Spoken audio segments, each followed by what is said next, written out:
Bismillahirrahmanirrahim wa salatu salam ala Rasulullah sallallahu alayhi wasallam. Assalamu alaikum and welcome to my non-Muslim guests. Thank you for joining me for the fourth time on this hijab series about what the hijab, when you see a woman in hijab, it will tell you what kind of relationships does this woman have.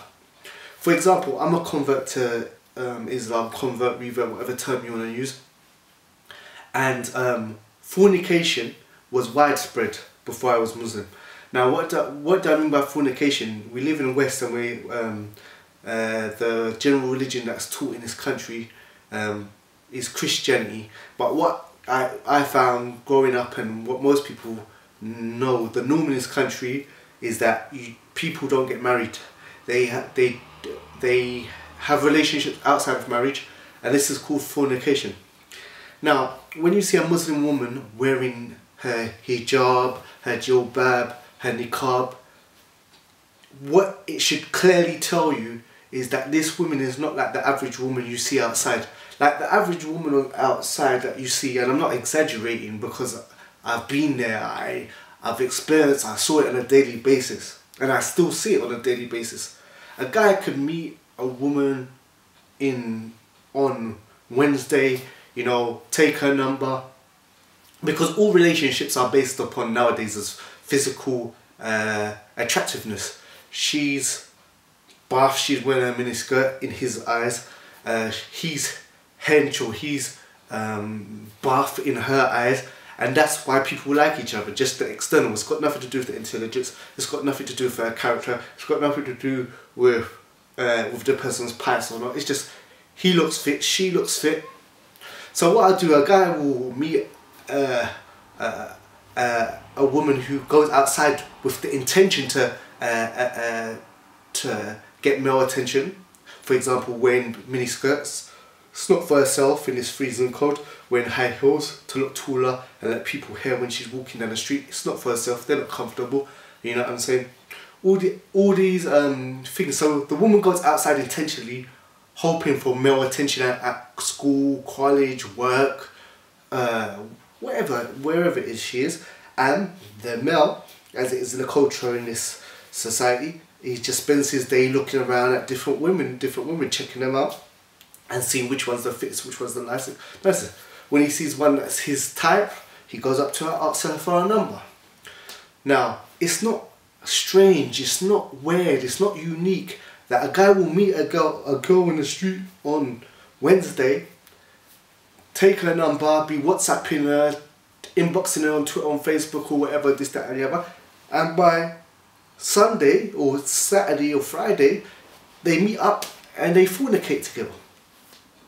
And you know, this is common, this happens every week, every month, every year. And we know what leads from that. The girl mostly falls in love, and then what happens is that the girl contacts the guy. The guy, he's not around, he's not interested, and you know, unwanted babies come and so forth. So we know what's happened. So when the point of this video is to let you know that when you see a woman in her hijab, her jilbab, her khimar, that Muslim woman in a long flowing garment, yeah, she's not like any other woman on the street. She is unique. She's not like any other woman on earth. She is unique. What do I mean by that? When you see a hijab, it should tell you, I'm not available for one night stands. I'm not available to be a girlfriend, whatever that is, a girl who's a friend who I fornicate with. I am not available to go clubbing and winding up and dancing with strangers. I am not available for you to take me, you know, ask me to undress in front of products, cars, rubbers, biscuits, milk, cereal, to help sell them. I am not available for dating or anything else except marriage. Yeah?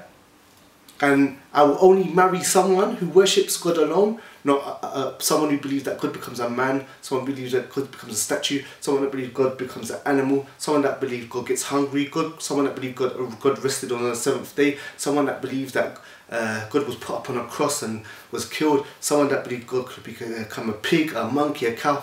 Like every other religion apart from Islam says that yes, there's a perfect God, but he became a man, but he became an animal, but he became a statue, but he forgot, but he got hungry, but he got tired, but he got thirsty. No, the hijab tells you about Tawheed, monotheism, yeah, that there's one God. The creator is the creator, and the creation are the creation, and the creator never becomes the creation, and the creation never becomes creator. The creation never becomes creator. Simple, clear, not ambiguous, not vague. So anyway, basically, the whole point is, when you see this Muslim woman in a high street, yeah, or at work, or in college or uni, or wherever it is, and you see her long flowing, you know what I'm saying, hijab, jilbab, this, that and the other, I'm not like other women. You can't take me to Chicken Cottage, you can't take me to favourites, you can't take me to Nando's or McDonald's and get me a stuffed crust, a stuffed crust pizza or whatever, this, that and the other, and then allure me into the bedroom. I'm aware, you know, I have a creator, and that he created me priceless, my body is priceless, my mind is priceless, and I am worth something. My value does not come from music videos, Nicki Minaj and Rihanna and Beyonce and all these Jezebels and so forth, who are more known for portraying themselves half naked in their music and so forth. I am not, you know, I do not get my value from music videos and movies. I get my values from the Quran, you know, the Hadiths of the Prophet, and also the female companions. And this is my level of quality. This is my level of worth. This is my value of self-respect and dignity. And the female companions and the rest of the female Salaf, the women that came after them, the female scholars from the companions, or the general female women, they would not allow themselves to be taken for rice or chips or beans or whatever and so forth, and then let a man be intimate with them. They didn't allow them to take them to this place or that place, and it's like, no. So when you see a Muslim woman, it should make it clear to you, if you want to have relationships with me, you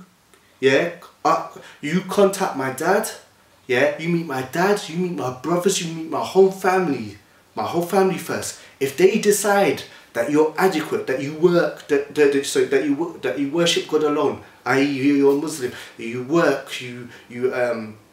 how can I say, you have a good character, you're not known for zina, you're not known for sleeping around and clubbing and raving and this, that and the other, you're honest, and you know, and so forth, then we can have a meeting. We don't go on dates and then go out, you know, on our own to cinema or to Pizza Hut or Nando's or wherever these places. I'm not saying these places are halal, they're just examples.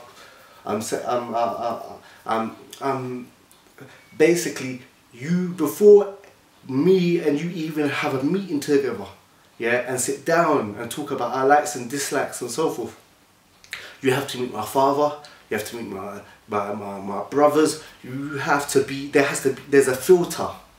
So anyway, just wanted to say that when you see a hijab woman, understand, know, it means I'm not available to be your chick, your ting, your bae, your honey. Yeah, I am not available to be a girlfriend, I'm not available for one night stands, I'm not available to go nightclubs, which is a cheap eBay for people who want to fornicate. You go there, guys go there to look for women, you know, that are easy to fornicate with and so forth. I'm not available for any of this stuff. The only thing I'm available is for marriage. And before you even think about us going this place or that place or so forth, you have to meet my father, you have to meet my brothers, you know, and so forth, before you can even have a meeting with me. So the Muslim woman, she knows she's priceless, she knows her worth, she knows she's intelligent, and she knows that she's a creation of God and that she has worth, regardless what the music videos say, no matter what the movies say, no matter what anything says. She gets her worth from the Quran, the Hadiths and the female companions. Jazakallah khair, and thank you for joining me on this video. Please share this video, because if you don't share it, no one else will be able to watch it or benefit from it. And I end by saying to the Muslims, we will never be successful unless we understand the three categories of Tawheed, we have and believe in a pure Aqidah, and instead of following the models, the rappers, the singers and the actors, we start following the prophets, the companions, male and female, and the rest of the Salaf, inshallah. Assalamu alaikum wa rahmatullah wa barakatuh.